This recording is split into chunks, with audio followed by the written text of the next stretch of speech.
Oke, bismillahirrahmanirrahim. Assalamualaikum warahmatullahi wabarakatuh. Waalaikumsalam. Waalaikumsalam warahmatullahi wabarakatuh. Salam sejahtera buat kita semua. Baik, bertemu lagi dengan saya dalam kegiatan kita pada hari ini tentang pelatihan sekolah penggerak. Sebelum kita masuk ke materi kita pada pagi hari ini, untuk merelaksasi kita semua gitu. Oke, baik, nanti ketika Jepri bilang selamat pagi, jawabannya tetap pagi, pagi, pagi. Oke, Bapak Ibu? Oke. Baik, kita mulai. Selamat pagi. Pagi. Kita ulang lagi. Selamat pagi. Pagi. Oke, tepuk tangan buat kita semua sebelumnya. Oke. Sebelum kita melakukan kegiatan kita pada hari ini, saya minta dulu kepada salah satu Bapak Ibu yang bertugas untuk kita berdoa terlebih dulu. Mungkin kepada Pak Sodik bisa memimpin doanya gitu. Baik Bapak Ibu, mari kita berdoa menurut ajaran agama dan kepercayaan kita masing-masing. Mudah-mudahan kegiatan hari ini bisa berjalan sesuai dengan yang kita inginkan ya. Berdoa dipersilakan.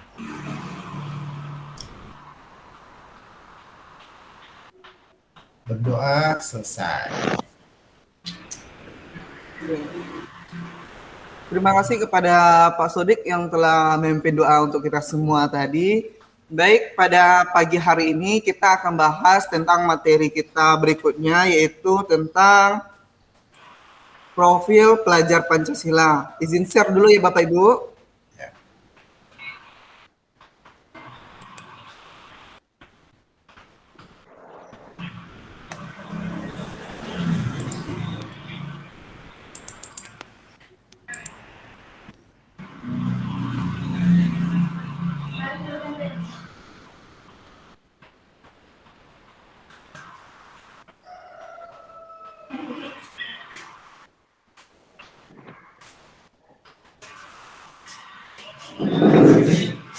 Kelihatan Bapak Ibu?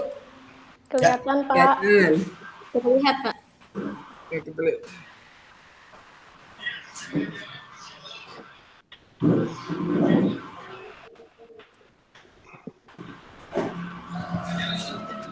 Oke.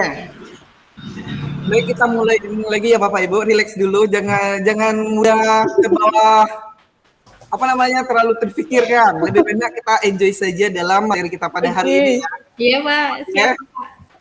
Oke. Bapak Ibu, materi kita pada hari ini tentang profil pelajar Pancasila.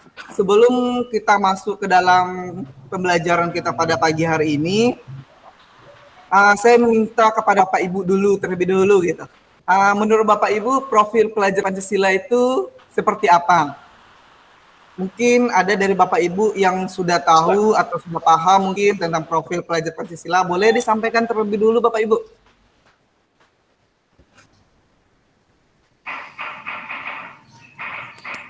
Ada yang tahu profil pelajar Pancasila? Bu Lin itu biasanya. Bu Lilin bisa Bu? Bu Winari bagaimana? Putus-putus ya Pak? Putus-putus? Halo? Ya. Jelas Bapak Ibu? Jelas. Ya. Oke. Ada yang tahu profil pelajar Pancasila Bapak Ibu? Kalau saya intip di modul itu Pak, profil pelajar Pancasila tuh ada 6 ya Pak, kalau nggak salah. Apa tuh Bu? Aduh, Ini materi kita yang tolong kemarin. dibantu teman-teman. Ini yang kayaknya tuh ada yang beriman dan bertakwa kepada Tuhan Yang Maha Esa. Wow, betul. Ada yang bernalar kritis atau berpikir kritis, ada gotong royong, Oke. mandiri. Apalagi yang 2 ya Bapak Ibu?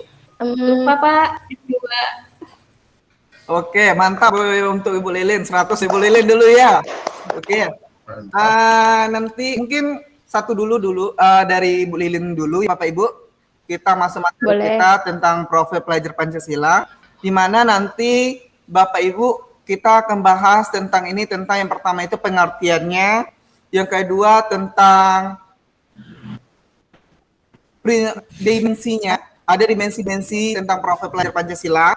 Kemudian ketiga itu bagaimana penerapannya di dalam sekolah kita masing-masing nantinya. Ya Bapak Ibu, yang pertama itu tentang pengertian. Pertanyaannya, apa sih profil pelajar Pancasila? Gitu. Sama-sama di sini pada slide bisa Bapak Ibu baca juga bahwasanya profil pelajar Pancasila adalah profil lulusan yang bertujuan menunjukkan karakter dan kompetensi yang diharapkan diraih, menguatkan nilai-nilai Pancasila peserta didik dan para pemangku kepentingan. Di mana materi pemangku kepentingan itu sudah kita bahas pada minggu sebelumnya, dan sekarang kita masuk ke dalam profilnya lagi gitu. Di mana profil pelajar Pancasila dalam artian itu menunjukkan karakter nanti para peserta didik itu sendiri bagaimana ke depannya.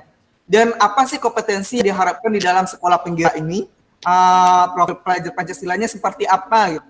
Itu yang akan kita harapkan di dalam sekolah penggerak pada saat sekarang ini. Kemudian yang disampaikan Bu Lilin tadi, betul.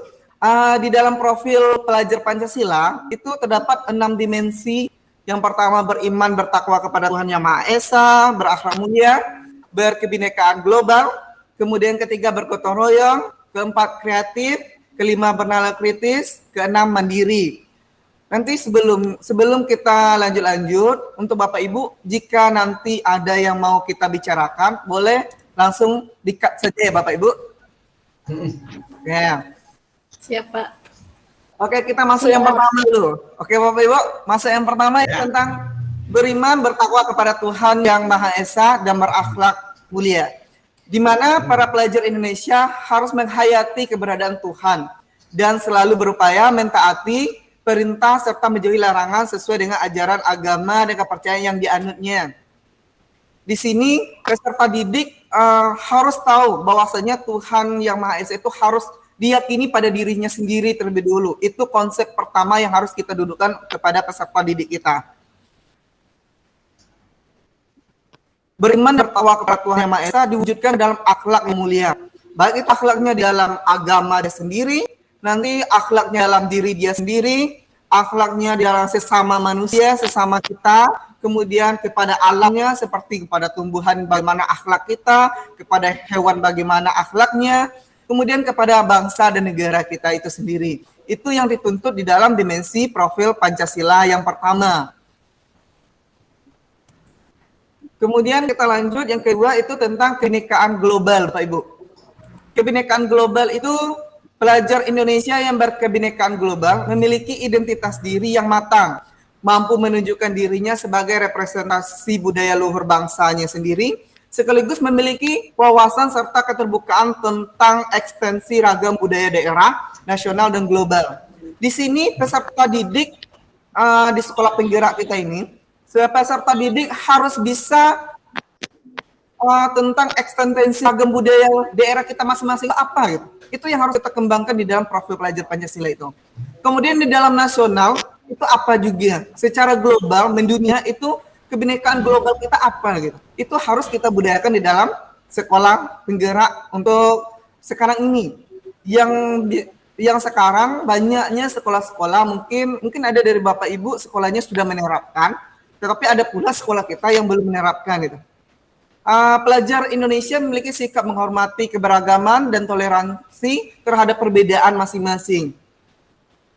Untuk mencapai kebinekaan global tersebut, pelajar kita harus dapat mengenal dan menghargai budaya, dapat berkomunikasi, berinteraksi antar budaya, berefleksi dan bertanggung jawab terhadap pengalaman kebinekaan serta berkeadilan sosial. Mungkin sebelumnya saya lempar dulu kepada Bapak Ibu ya, biar nggak gang dulu gitu. Di sekolah Bapak Ibu, apakah ada di sekolah Bapak Ibu kebinekaragaman global yang sudah tersalurkan gitu? Mungkin ada dari Bapak Ibu, mungkin dari Pak Sodik mungkin, atau dari Bu Eli, apakah sudah ada di sekolahnya menerapkan kebinekaan global gitu? Kalau dari sekolah kami ya, yang berkebinekaan global ini mereka berbudaya itu, misalnya eskul tari ya, ada eskul tari yang berasal dari tarian lokal, ya, budaya lokal, dan itu bisa dipanggungkan atau dipentaskan bahkan sampai ke ini ya, ke internasional. Itu salah satunya, yaitu Luar biasa itu Bapak. Mantap. itu. Dari yang lain silakan Ibu. Dari Bu Eli ada Bu Eli? Sekolahnya keberagaman globalnya bagaimana? Global kalau mendunia ya belum Pak, mungkin hanya di lintas daerahnya daerah kami saja. Kebetulan daerah kami kan punya makanan khas, itu yang mengembangkan kebetulan jurusan jasa boga. Jadi sudah mendapat merek halal dari dinas terkait. Jadi produk makanan itu sudah dijual ke luar sekolah maupun di tingkat provinsi lah. Wis luar biasa buat sekolah Bu Eli itu. Mantap tuh Bu Eli. Oke. Amin. Cuma untuk yang akuntansi belum Pak, hanya sekedar nanti setelah sekolah penggerak ini bisa kita rancang gitu Bapak Ibu. Mana tahu jurusan akuntansi juga bisa mendunia lagi gitu. Mungkin cukup 2 dulu ya Bapak Ibu, kita lanjut ya. 2 dulu.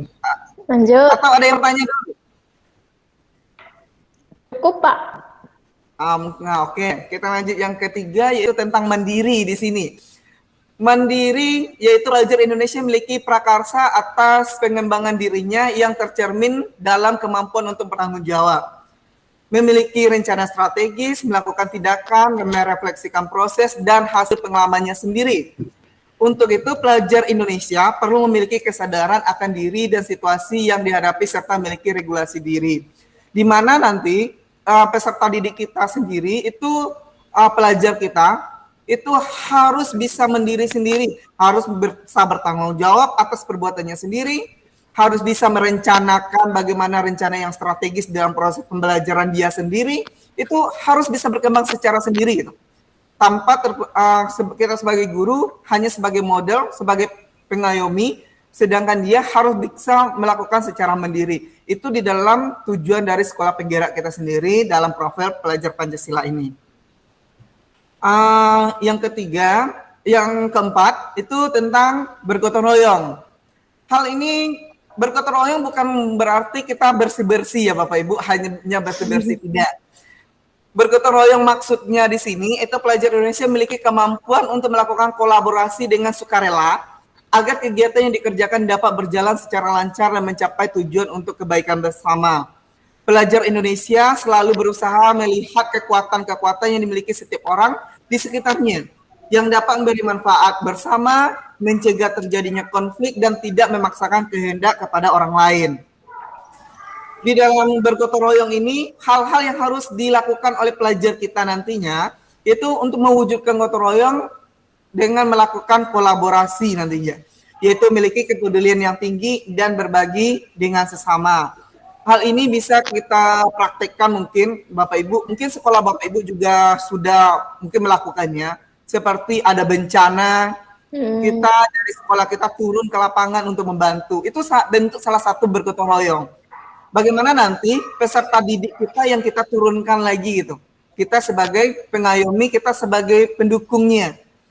Itu di dalam profil yang nanti bergotong royong. Bukan hanya membersihkan sekolah, tetapi kita juga bisa keluar dari sekolah kita sendiri. Makanya nama alma mater sekolah kita juga akan diketahui oleh orang banyak. Gitu. Yang berikutnya, bernalar kritis. Di sini pelajar Indonesia bernalar kritis, berpikir secara objektif, sistematik, dan saintifik dengan mempertimbangkan berbagai aspek berdasarkan data dan fakta yang mendukung, sehingga dapat membuat keputusan yang tepat dan berkontribusi memecahkan masalah dalam kehidupannya. Tetap terbuka dengan penemuan-penemuan baru. Apapun yang ada yang terbaru, dia terbuka. Tapi dengan terbukanya itu, dia harus bisa memecahkan masalah dalam hidupnya sendiri. Itu bernalar kritis dia. Untuk bernalar kritis, pelajar Indonesia perlu memperoleh dan memproses informasi serta gagasan dengan baik, lalu menganalisa dan mengevaluasinya. Kemudian merefleksikan pemikiran dan berproses berpikirnya.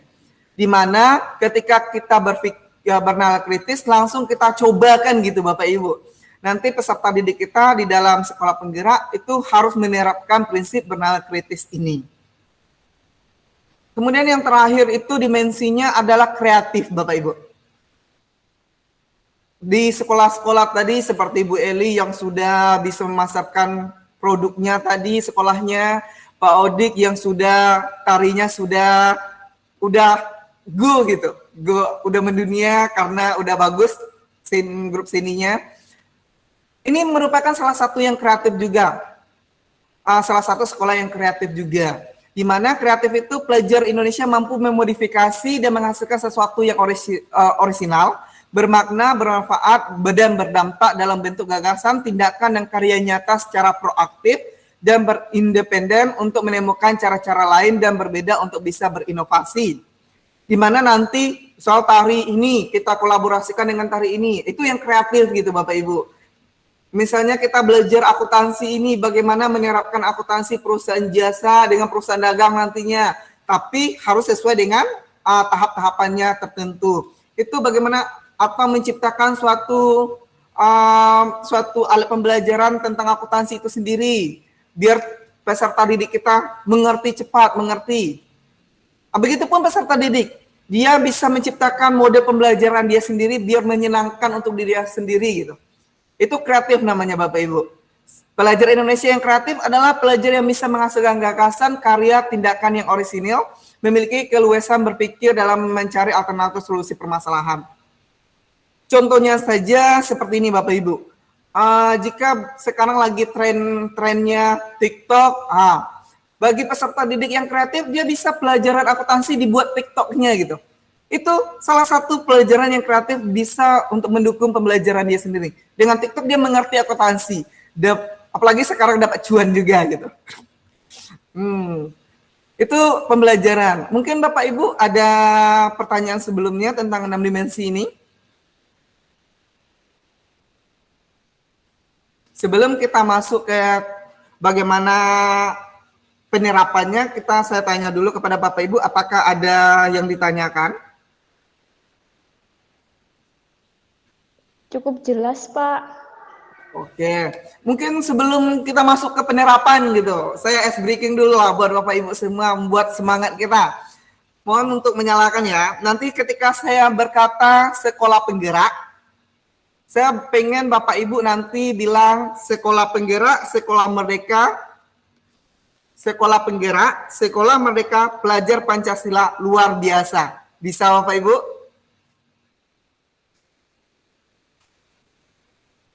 Oke, nanti saya bilang, ketika saya bilang sekolah penggerak, maka jawaban Bapak Ibu adalah yang pertama sekolah penggerak, sekolah merdeka, pelajar Pancasila luar biasa. Bisa Bapak Ibu? Oke, bisa. Oke, kita coba bersama ya, kita hidupkan apanya. Sekolah penggerak, sekolah merdeka. Oke, kurang kompak. Oke, Bapak Ibu, kita nanti ketika saya bilang sekolah penggerak, maka jawaban dari Bapak Ibu sekolah penggerak, sekolah merdeka, pelajar Pancasila luar biasa. Sekolah penggerak. Oke. Sekolah penggerak, sekolah merdeka, pelajar Pancasila luar biasa. Oke Bapak Ibu. Oke, kita coba Bapak Ibu. Sekolah penggerak, sekolah penggerak, sekolah merdeka, pelajar Pancasila luar biasa. Luar biasa. Mantap. Oke, mantap Bapak Ibu. Kita coba lagi yang berikutnya penerapan ya Bapak Ibu. Tadi kita sudah masuk pengertiannya, yang kedua kita sudah masuk tentang dimensinya. Yang berikutnya kita masuk tentang penerapannya lagi Bapak Ibu. Ini penerapannya, penerapan profil pelajar Pancasila di sekolah kita masing-masing. Bagaimana kita nanti menerapkan profil pelajar Pancasila ini di dalam budaya kerja, intrakurikuler, ekstrakurikuler maupun proyek nantinya. Di sini penerapan profil pelajar Pancasila di sekolah Profil pelajar Pancasila ada karakter dan kemampuan yang dibangun dalam keseharian dan dihidupkan dalam diri setiap individu pelajar melalui budaya sekolah, pembelajaran intrakurikuler, pembelajaran ekstrakurikuler, dan kokurikuler. Di mana budaya sekolah itu sendiri seperti iklim sekolahnya, kebijakan pola interaksi dan komunikasi, serta norma yang berlaku di sekolah kita. Bagaimana penerapan budaya sekolah kita ini, profil Pancasila itu bisa diterapkan di dalam budaya sekolah. Kemudian intrakurikuler. Intrakurikuler itu di dalam pembelajaran, nah Bapak Ibu bisa menerapkan bagaimana profil pelajar Pancasila itu bisa diterapkan di dalam pembelajaran kita. Contohnya bagaimana siswa itu harus kreatif, bagaimana siswa itu harus berpikir bernalar kritis, gitu. Itu yang harus kita terapkan dalam pembelajaran intrakurikuler nantinya. Berikutnya tentang proyek. Proyek itu pembelajaran berbasis proyek yang kontekstual dan interaksi dengan lingkungan sekitar. Di sini juga profil pelajar Pancasila harus kita terapkan. Kemudian penerapannya itu di dalam ekstrakurikuler ya Bapak Ibu. Penerapannya dalam ekstrakurikuler, misalnya di sekolah Bapak Ibu ada ekstrakurikuler apa saja, itu bisa kita terapkan profil pelajar Pancasila. Nanti saya minta kepada Bapak Ibu untuk menjelaskan sekolahnya, terutama ekstrakurikulernya gitu. Bagaimana sih penerapan dari 4 ini? Apakah sudah bisa diterapkan di sekolah Bapak Ibu atau belum? Gitu? Bisa Bapak Ibu? Oke, mungkin saya minta dulu atau ada yang bertanya dulu sebelum saya yang minta kepada Bapak Ibu? Ada yang ditanyakan dulu tentang penerapan? Tidak Pak, belum. Oke, mungkin kita minta saja ya Bapak Ibu, biar kita sama-sama sharing, sama-sama berbagi bagaimana sekolah Bapak Ibu, dan nantinya bisa juga digunakan oleh sekolah-sekolah lain. Karena kita mencontoh untuk kebaikan itu, amal ibadah juga buat kita semua. Gitu. Oke Bapak Ibu, mungkin saya pertama dulu minta kepada Ibu Winarti lah. Bagaimana sih gimana Pak? Ibu gitu? Terkait ekstrakurikuler ya Pak ya? Boleh budaya sekolahnya penerapan profil Pancasilanya Bu, bagusnya. Oh, penerapan profil Pancasila. Iya. Kalau Iya. kalau ekstrakurikuler kan bisa dicontoh juga, itu juga bagus itu. Oh ya. Ini kita penerapannya lewat ekstrakurikuler ya Bapak ya. Kita di sini ada ekstrakurikuler akademik dan non akademik. Nah, di sini seperti halnya yang akademik, contohnya kita ada ekstrakurikuler itu yang namanya komputer akuntansi, kemudian audiovisual, sama typing master. Nah, untuk komputer akuntansi jelas miliknya siswa akuntansi, jurusan akuntansi, audiovisual miliknya multimedia, kemudian typing master miliknya perkantoran. Nah, kenapa ketiga itu dibuat ekstrakurikuler? Nah, takutnya kita nanti yang misalnya jurusan lain ingin mempelajari komputer akuntansi bisa, jurusan lain ingin mempelajari audiovisual bisa. Jadi kita ada lintas jurusan seperti itu Pak. Jadi salah satu ikonnya jurusan, misalkan mapel jurusan yang apa sih yang perlu dipelajari oleh jurusan lain, itu kita buat ekstrakurikuler seperti itu Pak. Sehingga mantap. Tidak ada pembatasan seperti itu. Berarti itu contohnya di sekolah kita. Berarti pelajar lain bisa memahami pelajaran kita sendiri ya Bapak Ibu? Iya, seperti itu. Kadang kan tidak semua siswa akuntansi senangnya di akuntansi kan seperti itu ya Bapak ya. Di sekolah Bapak juga tidak. Jadi saya pengen belajar typing master, pengen belajar cash register misalnya di pemasaran kan ada cash register seperti itu. Nah, jadi bisa itu diekstrakurikulerkan seperti itu. Itu contohnya seperti itu. Oke, mantap untuk sekolah Ibu Winarti. Kemudian Ibu Lilin bagaimana sekolahnya?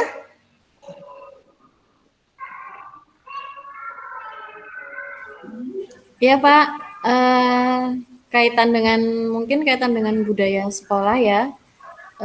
Kita kan nanti kaitannya akan menginduk ke budaya kerja, sehingga anak-anak tuh sudah dilatih datang tepat waktu seperti itu mungkin Pak ke sekolah. Jadi kita menerapkan seperti itu agar nanti ketika sudah bekerja mereka tidak kaget Tuh.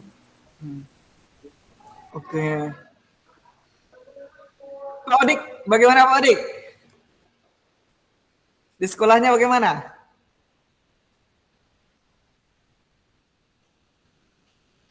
Suaranya Pak Odik? Oh, lanjut dulu Pak, lanjut. Oke. Ibu Eli bagaimana Bu Eli? Sekolahnya?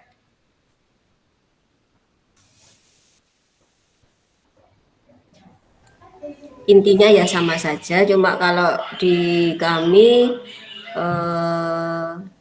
untuk sholat duha Pak, karena tapi ya memang ada sih yang tidak beragama Islam, menyesuaikan. Yang beragama Islam itu setiap pagi ada sholat duha. Tapi sholat duhanya ini nanti digilir, tidak semua kelas sholat duha semua, kan tidak mencukupi, bergilir 1 hari 2 kelas ya, minimal musola atau masjidnya ini bisa untuk dari sisi religius ya, untuk beriman dan bertakwa. Oke, mantap Bu.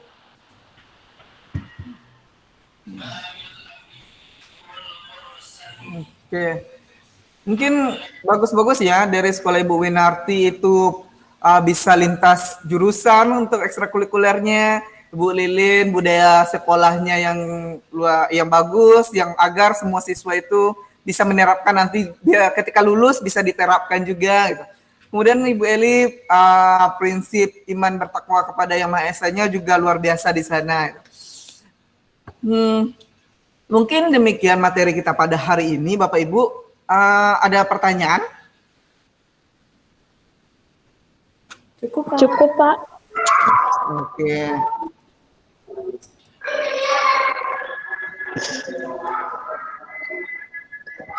Mungkin demikian materi kita pada hari ini tentang profil pelajar Pancasila, di mana bisa kita simpulkan Bapak Ibu. Yang pertama itu pengertiannya tadi, itu profil pelajar Pancasila itu bagaimana menguatkan karakter peserta didik di dalam proses pembelajaran Pancasila itu sendiri.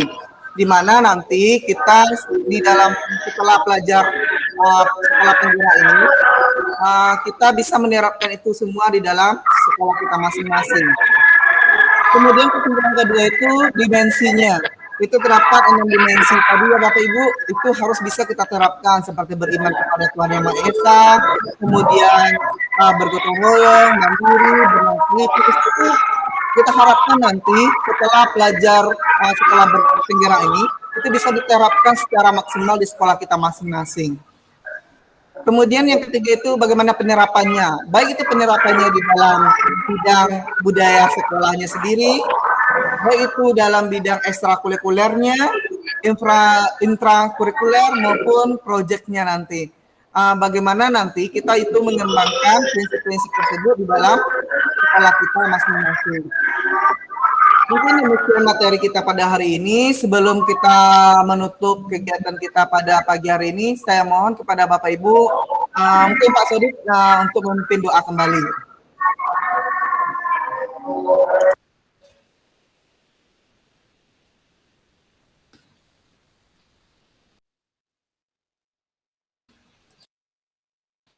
Suara Pak Sodik nggak terdengar, Pak. Oh iya.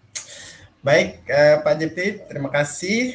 Bapak Ibu, mari kita menutup kegiatan hari ini dengan berdoa. Semoga apa yang kita lakukan itu bermanfaat dan menjadi amal ibadah. Berdoa dipersilakan. Berdoa selesai.